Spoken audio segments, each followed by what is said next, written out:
시편 1편은 저희가 7월 한 달 동안 제가 3주에 걸쳐서 함께 말씀을 나누었습니다. 여러분 그 말씀이 기억이 나십니까? 그 말씀이 우리에게 들려졌을 때 그 말씀이 여러분들에게 무엇이 남겨졌는지 참 궁금합니다. 그 말씀을 제가 다시 이제 이 말씀을 준비하면서 또 어제 어린이 여름 성경학교 주제 말씀도 복 있는 어린이 해서 시편 1편 1절과 2절 말씀을 함께 나누었거든요. 그래서 전반적으로 이렇게 말씀을 월초에 이렇게 기획을 하면서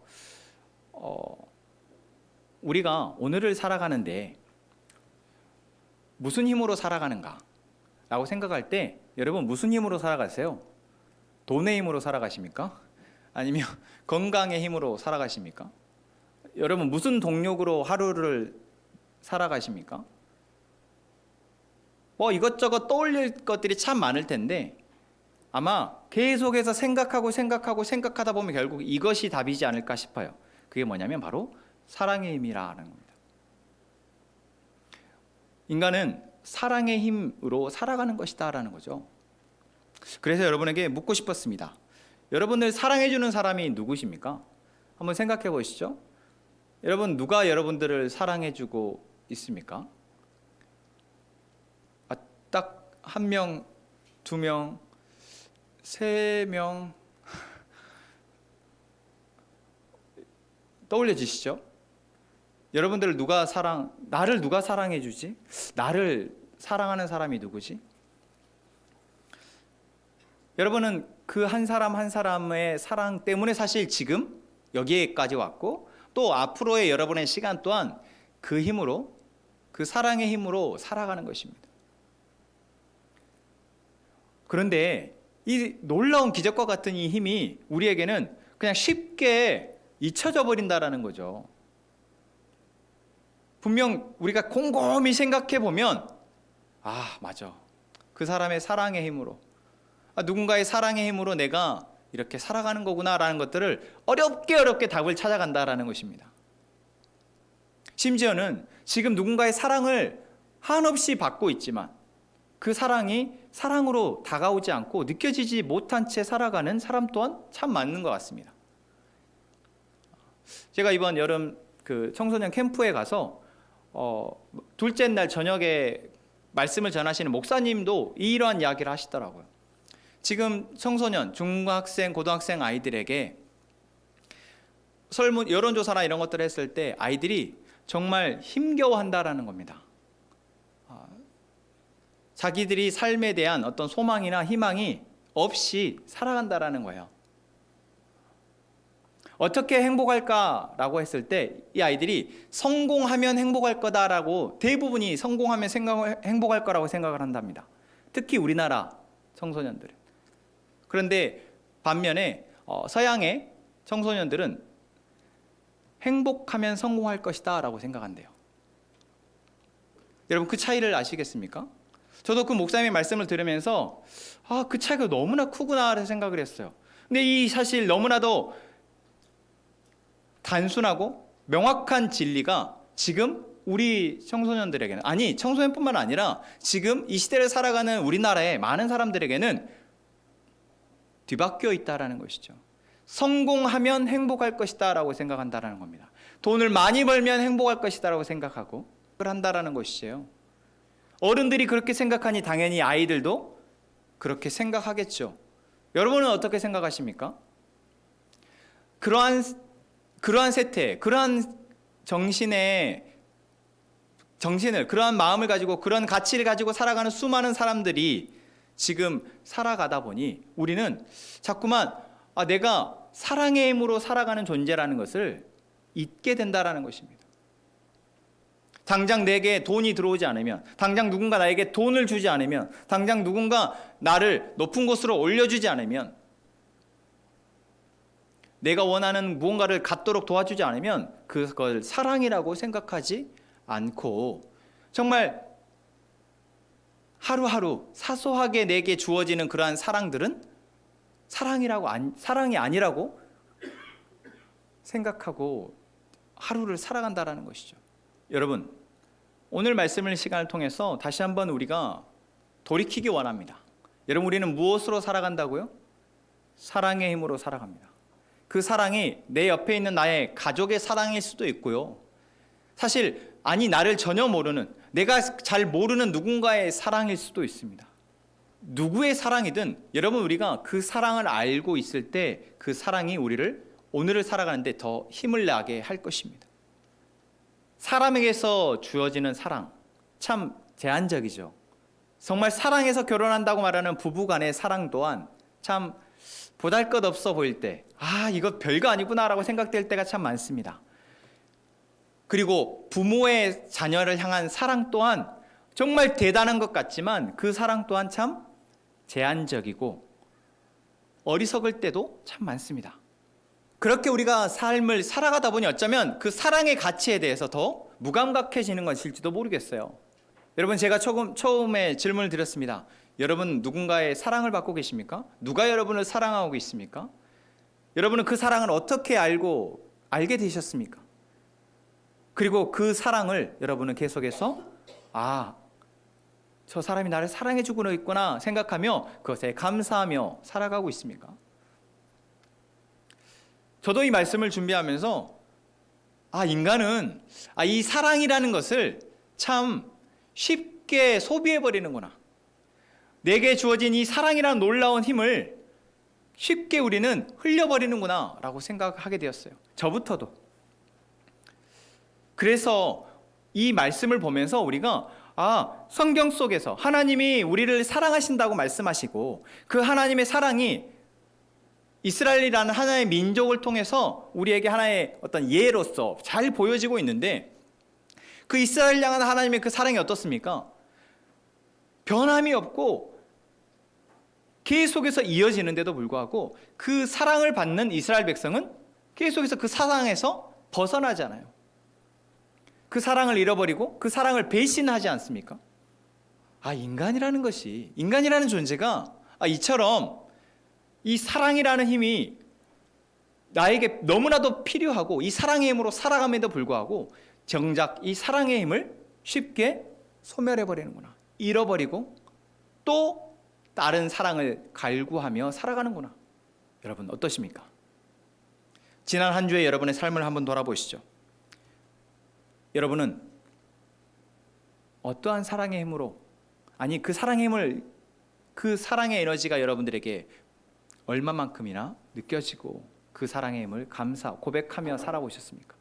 사실 우리가 하나님을 열심히 믿습시다, 하나님을 사랑합시다, 하나님의 복을 누리며 하나님의 은혜로 살아갑시다 라고 이야기하는데요, 정작 우리가 그 하나님의 은혜의 복에 대해서 잘 모르겠다라고 하는데, 잘 모르겠는 게 당연한 거예요. 왜냐하면 내 옆에 있는 사람의, 나의 사랑은 나의 어머니와 나의 아버지와 나의 아내와 나의 남편과 내 형제와 정말 그래도 나의 가까이에서 그래도 나를 위해서 사랑하는 사람들의 사랑조차 우리는 쉽게 간과하면서 살아가고 있잖아요. 눈에 보이는 사람의 사랑도 우리가 제대로 인식 못하고 쉽게 흘려버리고 마는데, 눈에 보이지 않으시는 그 하나님의 사랑에 대해서 우리가 아무리 듣는다 한들 얼마만큼이나 우리가 그것들을 간직하고 그것들을 보며 감사하며 그 은혜로 살아가겠냐라는 것입니다. 여러분, 행복한 삶을 살기를 원하십니까? 어떠한 사람이 행복한 사람일까요? 시편 1편에 복 있는 사람이라는 이 1절은 쉬운 성경은 이렇게 번역을 하고 있더라고요. 행복한 사람은 이렇게. 여러분, 행복한 사람은 어떠한 사람입니까? 여러분, 행복한 사람은 어떠한 사람이에요? 사랑을 받고 사랑을 주는 사람입니다. 사랑을 주기만 해서도 행복할 수 없어요. 사랑을 받기만 해서도 행복할 수 없습니다. 사랑을 주고 받는, 다시 말하면 사랑을 하는 사람, 사랑을 받는 사람이 행복한 사람입니다. 그리고 사랑을 주고받는 것은 무엇을 통해서 이루어질까요? 그 사람과의 관계를 통해서 이루어집니다. 그래서 여러분, 내가 지금 내 앞에 있는 사람을 어떠한 존재로 바라보는지가 참 중요하더라고요. 여러분, 옆에 있는 사람 한번 바라보시죠. 옆에 가족분들과 앉아 계시는 분도 있고 잘 안 친한 사람과 앉아 계신 분도 있을 텐데, 한번 이렇게 한 5초 정도만 그분을 한번 바라봐 주시죠. 옆에 있는 사람은 여러분 어떻게 생각할까요? 엄청 마음이 불편하시죠. 아니 그래도 잘 모르는 사람이면 괜찮아요. 근데 내 옆에 내 가족이 앉아 있어. 그런데 내 가족의 얼굴을 쳐다보는데 쟤가 나를 어떻게 생각할까? 그 사춘기의 자녀를 둔, 사춘기의 시절을 지나는 자녀를 둔 부모들이 그런 마음을 많이 갖는다 해요. 쟤가 나를 지금 어떻게 보는 거지? 지금 쟤가 나를 지금 어떻게 여기길래 이렇게 반응하는 거지? 아직 우리 아이들은 그런 적은 없습니다. 아직 사춘기가 안 왔나 봐요.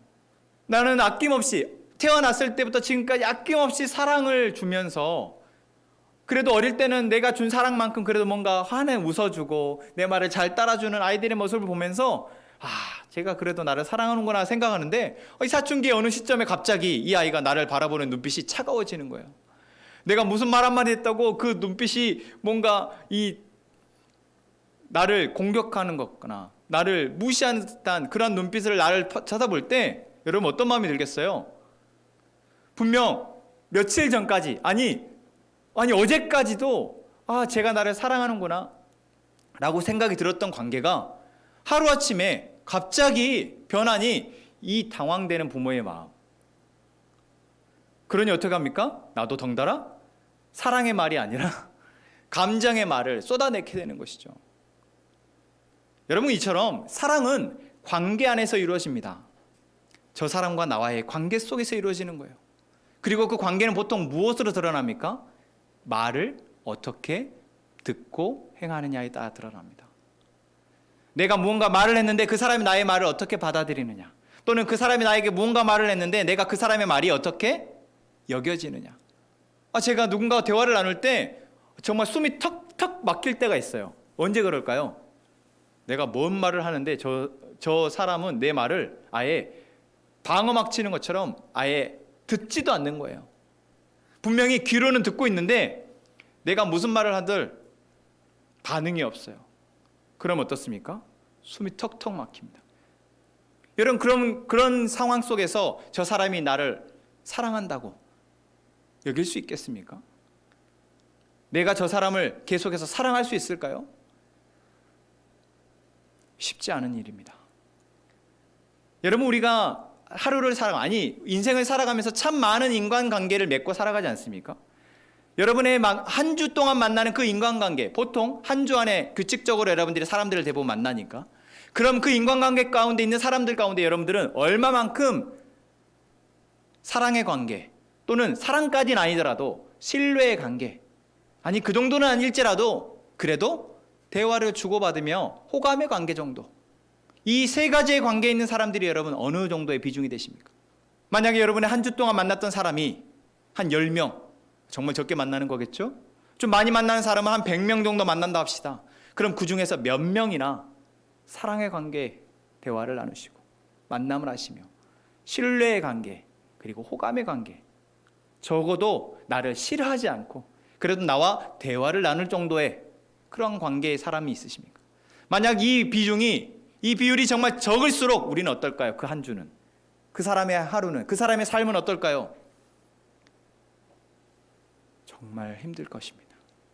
하루하루가 피곤하고 지치고 고통스럽고 불행하다고 여겨지지 않을까요? 이처럼 여러분 우리는 사랑과의 관계 속에서의 사랑이 주고받았을 때 행복하다고 여기는 것입니다.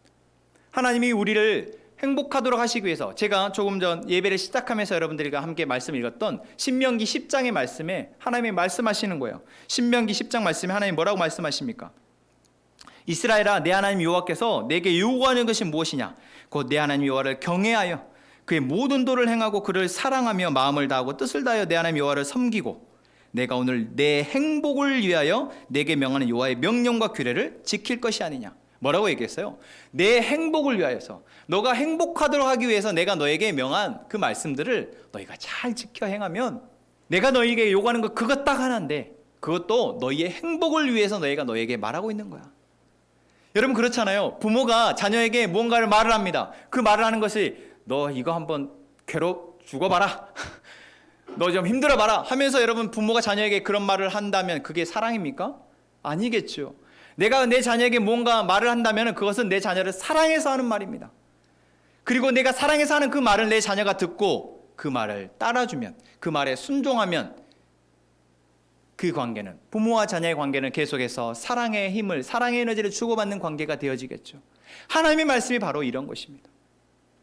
하나님의 말씀을 통해서 우리에게 무엇을 말씀하시는 거예요? 하나님이 누구신지에 대해서 말씀하십니다. 그리고 하나님이 우리를 얼마나 사랑하시는지에 대해서 말씀하세요. 그리고 그 사랑이 우리에게 느껴지고 그 사랑의 힘으로 살아갈 수 있도록 우리에게 율법의 말씀을 주신 거예요. 그리고 그 말씀을 우리가 듣고 하나님이 나를 사랑해서 이 말씀을 하시는구나 라고 받아들고 그 말씀을 순종할 때 우리는 하나님의 사랑으로 행복한 삶을 살아갈 수 있게 되는 것입니다. 이게 성경이 말하는 행복의 원리입니다. 정리가 되십니까? 자, 그렇다면 여러분, 여기에서 여러분이 하나님을 어떻게 여기고 계시는지를 우리는 물어야 합니다. 여러분은 하나님을 어떠한 존재로 바라보고 계십니까? 여러분이 알고 계시는 하나님은 어떤 분이십니까? 생각해 보십시오. 지금까지 여러분들이 예배를 한 번, 두 번, 이 5년, 10년 또는 성경을 여러분들이 얼마만큼 읽었는지 저는 알 수 없고 여기에 있는 사람들이 다 다르겠지만 지금 나는 하나님을 어떻게 알고 있느냐? 성경을 통해서나 예배를 통해서나 말씀을 통해서나 내가 듣게 된 그 하나님을 나는 지금 얼마만큼 알게 되었고 그 하나님을 나는 고백하고 있느냐? 여기서 고백한다라는 것은 그냥 내가 단순히 아는 것이 아니라 내가 이제 그렇게 하나님을 여기게 되는 것입니다. 사람과 사람도 그렇잖아요. 그냥 얼굴을 알게 된 사람이 있어요. 얼굴을 봤어요. 저렇게 생겼구나. 그런데 이름을 알게 됐어요. 저 사람의 이름이 저거구나. 조금 이야기를 나누다 보니 저 사람의 성격을 알게 되겠어요. 저 사람은 저런 성격이구나. 요즘은 쉽게 MBTI가 I구나, E구나, F구나, T구나. 알게 돼요. 여러분, 그냥 이렇게 그냥 알게 되는 거 물론 귀합니다. 근데 여기에서 우리에게 필요한 것은 무엇입니까? 그 사람과 내가 어떠한 관계가 되어질 것이냐. 여러분, 알게 되는 거 너무나 귀하죠. 저 사람이 어떤 직업을 가지고 있고 몇 살이고 무엇을 좋아하고 무엇을 싫어하고 알게 됐어요. 근데 그냥 알게 되는 것으로 그치면 그 사람과 나는 아무 관계가 없는 것입니다. 아무 관계, 의미 없는 관계는 나에게 힘이 될 수가 없어요. 그런데 이것이 힘이 될 때는 여기에서 더 나아가는 관계는 무엇입니까? 이제 내가 그 사람을 내 삶에 어떤 의미 있는 존재로 받아들이는 것이에요. 그 존재를 내가 의미 있는 존재로 받아들이지 않으면 여러분, 일은 해결될 수 없습니다. 내 삶에 문제가 있을 때, 내 삶에 어떤 고민이 있을 때 이 고민을 가지고 그 사람과 이 문제를 가지고 그 사람을 찾아가고자 하고 그 사람에게 뭔가를 내가 묻고자 할 때 여러분, 그때 그 사람은 나에게 뭐가 돼요? 의미가 생겨지는 것입니다. 내가 뭔가 외롭다고 느껴질 때, 내가 뭔가 슬프고 힘들다고 느껴질 때 나의 이러한 마음을 그래도 털어놓을 수 있는 존재로 여겨진다면 그 사람은 나의 삶에 의미가 있는 존재인 것입니다. 그래서 아이가 태어났을 때 그 아이는 엄마의 품 안에서 엄마의 젖을 먹고 엄마의 사랑을 받으며 자라나면서 그 애착관계의 형성이 되고 신뢰관계의 형성이 되면 어떻습니까? 그 아이는 자연스럽게 하루하루 삶 가운데에서 엄마 하면서 자신의 삶에 엄마를 절대적 존재로 받아들이고 그 힘으로, 그 사랑의 힘으로 살아가게 되지 않습니까? 하나님이 바로 그러하십니다. 하나님이 우리에게 하나님의 존재에 대해서, 하나님이 어떠한 분이신지에 대해서 여러분 알게 하실 때요, 그거는 그냥 너 그래도 이 정도는 알아야 되지 않겠냐? 어디 가서 그래도 교회 다닌다고 하면은 누가 물어보면은 그래도 할 말들은 있어야 되지 않겠냐? 성경은 그래도 한 번은 읽었다고 말해야 되지 않겠냐?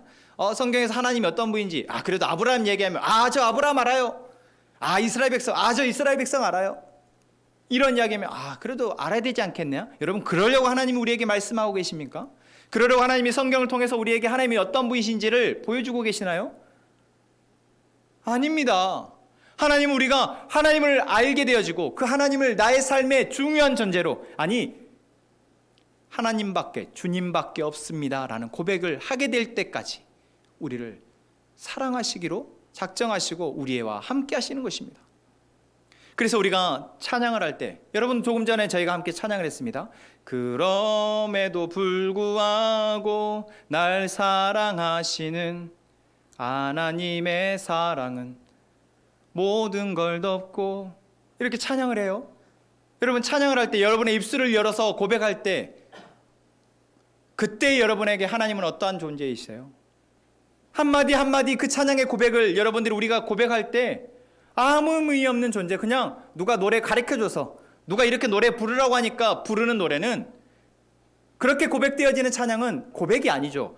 그냥 부르는 노래는 하나님과 우리의 관계에 의미가 없다라는 거예요. 나는 그 하나님을 지금 나의 삶에 의미 없는 존재로 여기고 있는 것입니다. 누가 시켜서 노래 부르는 거 아니고, 제가 이번 캠프 가서 그런 생각이 들었어요. 캠프 갔더니 정말 화려한 세션과 정말 연습 한 달 동안 준비하고 연습한 앞에서 찬양팀이 찬양 인도를 하는데, 그분들의 찬양이 너무나 훌륭하지만 저는 시끄럽더라고요. 제가 귀가 좀 예민하더라고요, 소리가. 그래서 너무 이렇게 조용조용히 있다가 그렇게 시끄러운 곳에 가니까, 시끄럽다고 해서 죄송합니다, 조금 소리가 너무 크니까 오히려 저는 찬양을 하는데 어렵더라고요, 마음이. 그리고 막 몸을 움직이라고 하니까 더 마음이 어려웠어요. 저는 제가 하고 싶은 대로, 저는 조금 조용히 그 찬양의 가사를 음미하면서 고백하고 싶은데 그런 상황이 안 되는 거예요. 그런데 어느 순간 주변의 상황들, 주변의 소리들이 저에게 아무 영향을 주지 않고 그 앞에 나온 화면의 가사들을 제가 고백하면서 찬양하고 있는 제 모습을 보면서 참 감사했습니다. 여러분, 누가 찬양을 잘 인도해주면 내가 찬양을 따라 부르는 거, 물론 그렇게 배워가긴 합니다.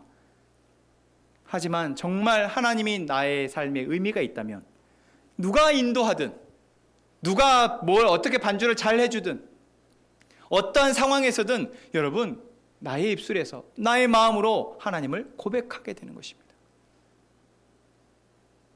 하나님은 그러기를 기대하고 바라시는 것이에요. 하나님이 우리의 찬양을 받기를 너무나도 바라신다고 하시지만, 그게 정말 우리가 찬양을 잘하면, 우리가 찬양을 예쁘게 하면, 목소리 높여서 하면 하나님이 잘한다 이런다는 말씀이십니까? 아니잖아요. 우리가 온 마음을 다해서 하나님을 찬양하고 하나님을 고백할 때, 그것이 바로 우리가 하나님으로 기뻐하고 행복하게 살아갈 수 있는 길이기 때문에 그렇지 않습니까? 여러분, 우리가 기도할 때도 그렇습니다. 여러분, 내가 기도할 때 하나님을 내가 어떠한 존재로 받아들이느냐. 제가 이제 8월 한 달 동안은 기도에 대한 말씀을 같이 나누려 하는데요, 기도의 시간을 몇 시간을 갖느냐, 내가 기도를 얼마나 많으냐 하느냐, 정말 중요한 훈련의 과정입니다. 하지만 그것보다 제일 중요한 것은 무엇입니까? 내가 하나님을 어떠한 존재로 여기느냐입니다. 내가 그분을 어떠한 존재로 여기느냐. 그래서 내 입술에서 아버지 하나님이라고 앉아서 입술을 고백하는 순간, 아버지 되신 그 하나님의 그 마음이, 그분을 향한 그 내 신뢰가 물밀듯 올라와서 그 다음 고백들이 그 다음 기도가 되어지지 않아도 이 한마디의 고백으로 충분한 기도가 되어진다면, 여러분, 하나님은 그 기도를 너무나 기뻐하실 거라는 거죠. 그렇죠. 3살짜리 아이가 엄마, 모기 같은 목소리로 엄마 하는데, 그 말을, 그 목소리를 듣는 엄마는 너무나 기쁘고 그 아이가 사랑스럽잖아요. 하나님이 그러신다라는 겁니다. 찬양을 할 때, 기도할 때, 말씀을 보거나 들을 때, 여러분, 하나님이 나에게 어떠한 존재이냐가 그 시간을 가치고 의미가 있느냐로 나아간다라는 거예요.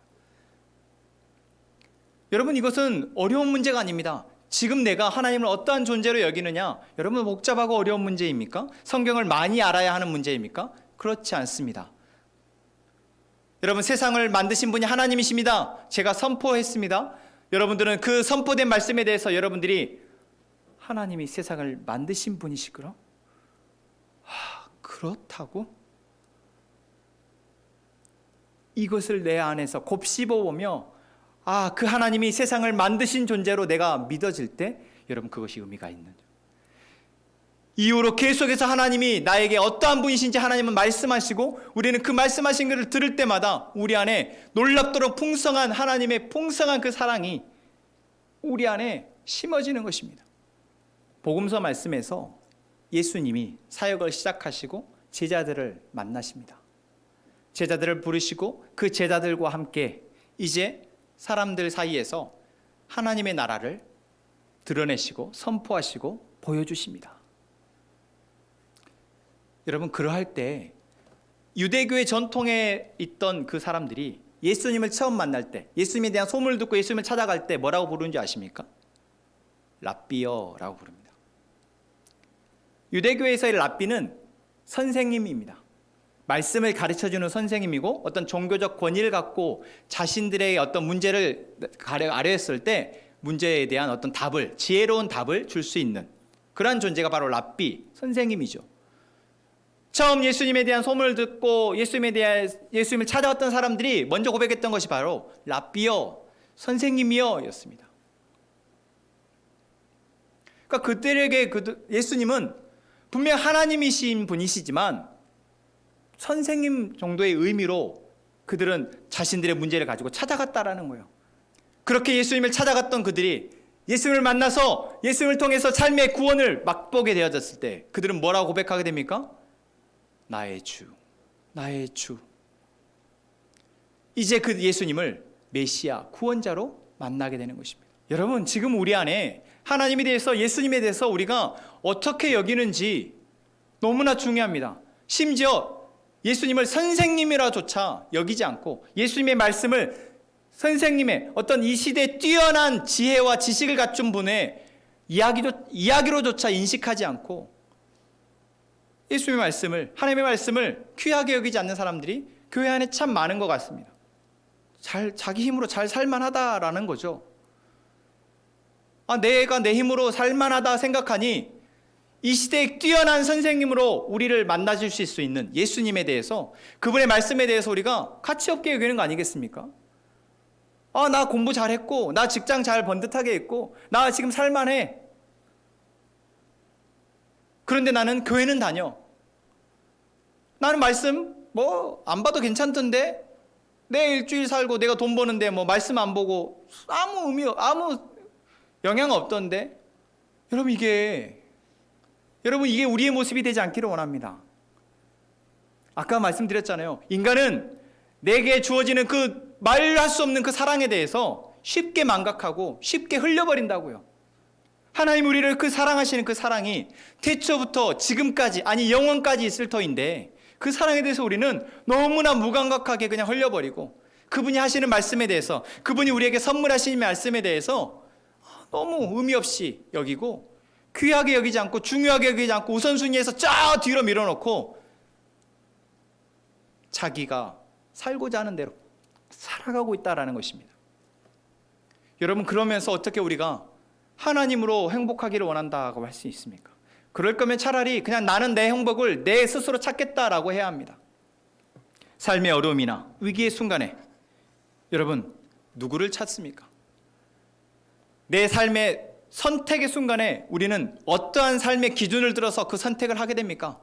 하나님을 믿는 우리는 하나님이 바로 그러한 존재가 되어주시며, 그래서 하나님께 먼저 나아가 하나님께 기도하고 하나님께 요청하며 하나님께 도움을 구하며 하나님의 말씀을 내가 묵상하며 그 말씀 가운데에서 나의 삶의 중요한 기준들을 발견하고 그 기준에, 말씀에 순종하는, 그리하여 하나님이 주시는 그 행복을 누리며 살아가는 저희가 되기를 소망합니다.